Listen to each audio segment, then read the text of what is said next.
Hello, I'm Rachel from Douentza Garden in Ireland, and you are very welcome to this September garden tour. Now, in Ireland, we have had such a terrible summer, but hey ho, look, September is turning out to be beautiful, absolutely gorgeous. I suppose you might call it an Indian summer because we've even been eating outdoors. Can you believe it? In the evening in September, it's kind of unheard of for this country. Anyway, we're going to take a look around the garden now. Lots to see, lots of structure to see, and also a sprinkling of flowers. Hello again, and in just a second we're going to get started with the garden tour, going in this way for a change rather than through the arches, which is what I usually do. But before we start, for anyone who's new here, I just want to let you know that in terms of hardiness, I would live in an area which roughly equates to US hardiness zone 9. Now, we don't use that system here in Ireland, but take it as a rough guide for what I might be able to get through the winter. Having said that, I will say that this hardiness zone 9 really isn't representative of the kind of summers we might have in Ireland. Generally speaking, we get a lot of rain, and that was certainly the case this year. And sunshine, there wouldn't be so much sunshine. So I did mention that this September we're having an Indian summer, a late summer, and that means that we have temperatures in the mid-20s, which is about 77 Fahrenheit. And for us, oh, that's balmy, that's just bliss. We're out in our t-shirts normally when that happens. Anyway, there's lots to do around the garden, and one of the focuses that I've had in mind over the last week is to get the structure in place for the winter, because when winter comes and all the perennials die down, there's no colour, there's no height. Well, there might be if you haven't cut back your perennials, but there's not a whole lot to see. So it's very nice if the structure that you do have in place is looking good. And with that in mind, our beech hedge along the drive has been cut. Now, I say has been cut, my husband does it. I don't actually trim the hedging most of the time anyway. So the beech is all set for winter, looking nice and neat, and I'm very pleased to have that done and to have all the sweeping up done. That's on me, and it's the job I absolutely hate, but it's been done now. And doesn't have to be done again until the leaves start dropping, and then I'll be out there, I suppose, every day. So anyway, the beech hedging has been clipped and is looking good. Also, the beech columns that I have over another part of the garden, and you can see here how these have been cut in steps by my husband and just neatened up, and I think they are looking particularly good. The 3 columns just beside them are new, so they haven't bulked out yet. Also, in terms of clipping beech, the beech cylinder, which I planted a few years ago here on the triangle, what we fondly referred to as the triangle section of the garden, well, we've given that a trim. It's not what it will be eventually, but it is coming on and it's beginning to look the way I want it to eventually look. Also, the bay trees have been trimmed, the 2 that flank one of the arches here on my drive, and these are really important because I see them right out my kitchen window every day, and it's very important to me that they are nicely trimmed and just good for my peace of mind going through the winter. And there are a couple more bay trees around the garden that have also been done. Now, this year we didn't trim the box, and as you all know, I suffered badly from box blight right back in spring, and oh my goodness, my box is coming back wonderfully after the treatment. However, I don't feel like I should trim it now going into winter. I'll wait until next year before doing it, but I think it's providing a good bit of structure even without the trimming. So that has been the main focus over the last week since I came back from holidays. And with that trimming and that sweeping done, and without further ado, let's go into the garden and see what's looking good.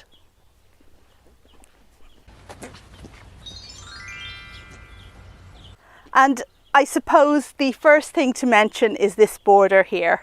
Well, I suppose what really comes to the fore is the dahlias, and we're going to see several of those as we walk around the garden. And this particular one is called Bora Bora. It's very pretty, it's very striking, and it responds well to deadheading, as all dahlias do.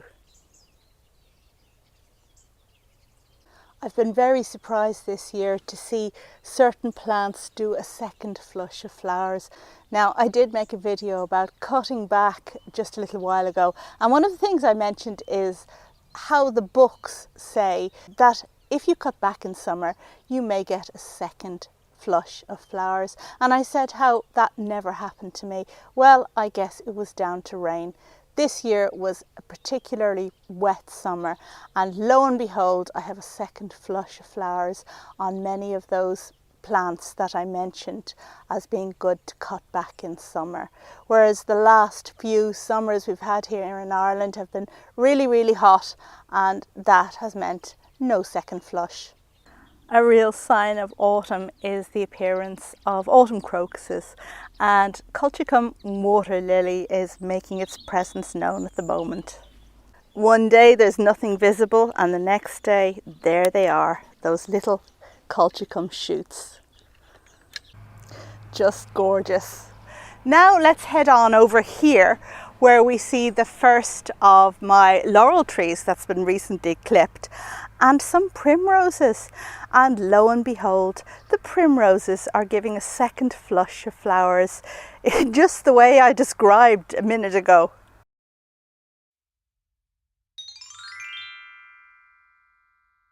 And if we turn to our left, then we get the view down the garden, which is where we're heading to next.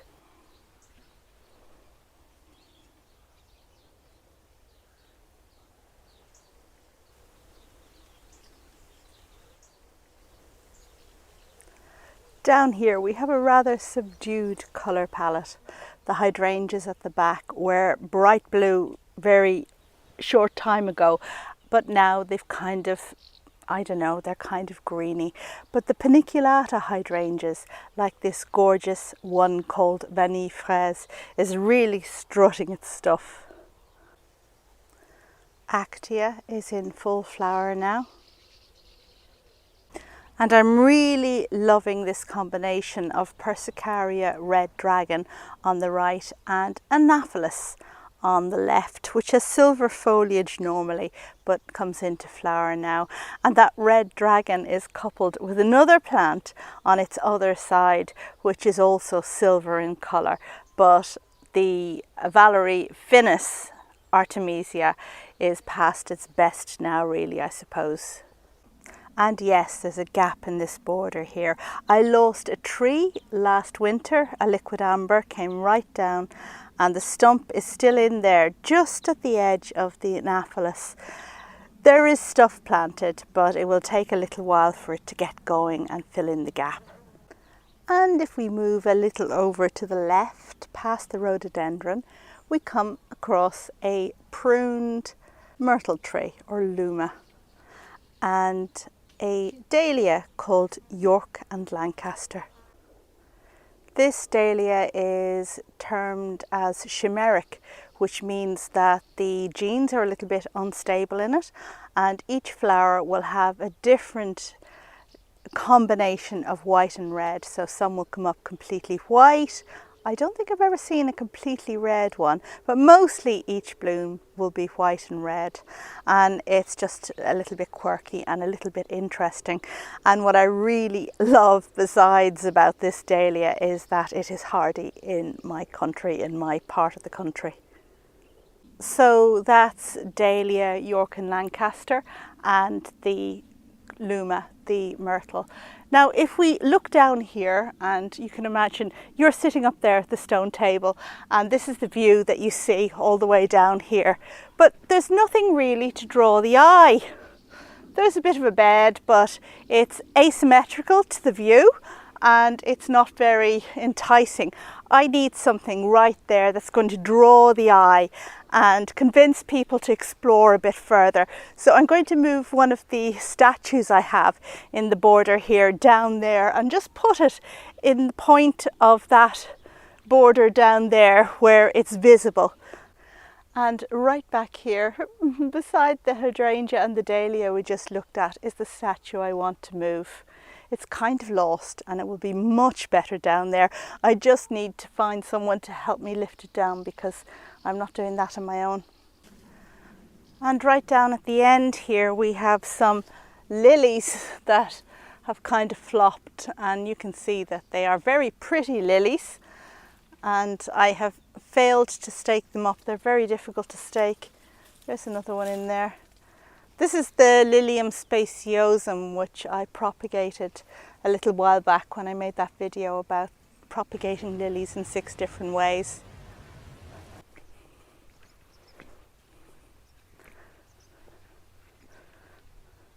And now let's head on over here and see what we can find to look at.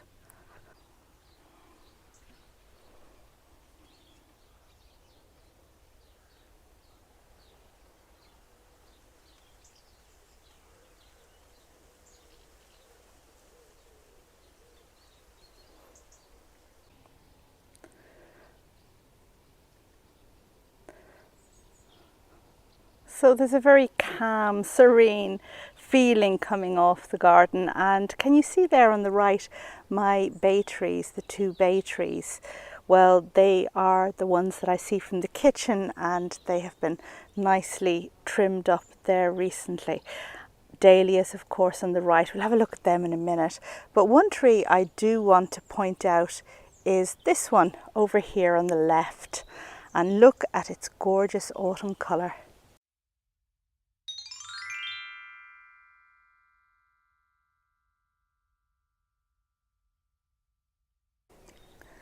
And here's a close-up of those dahlias.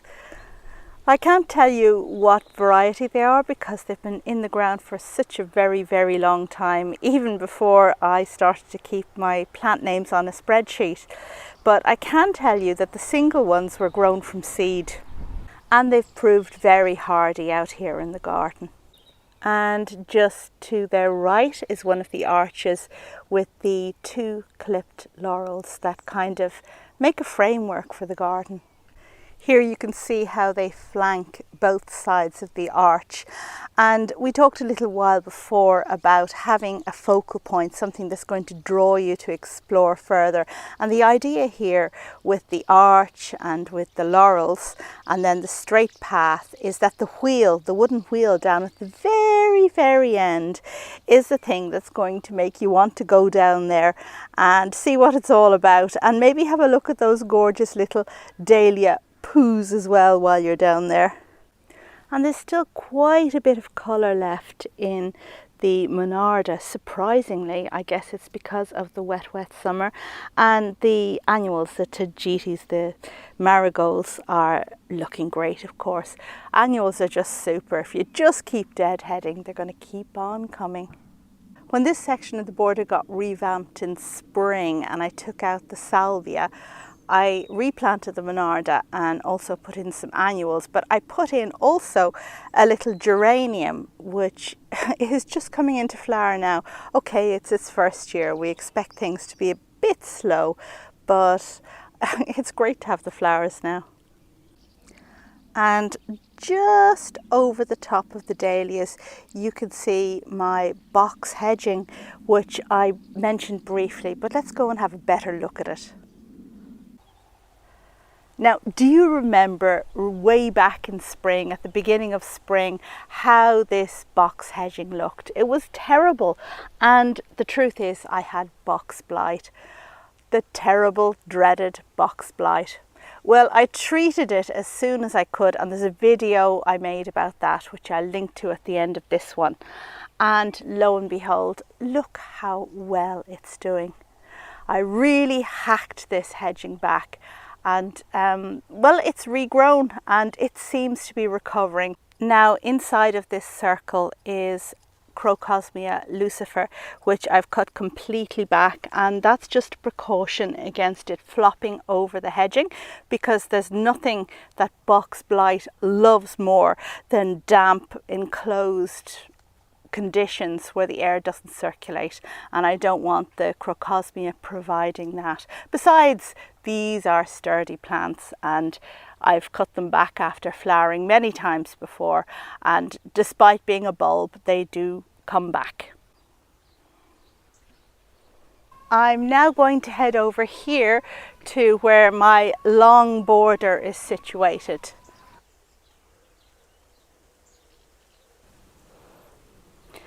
And there's a sprinkling of colour in here. The red hot pokers, this is the one called coalescence, is coming into flower now, so that's looking good.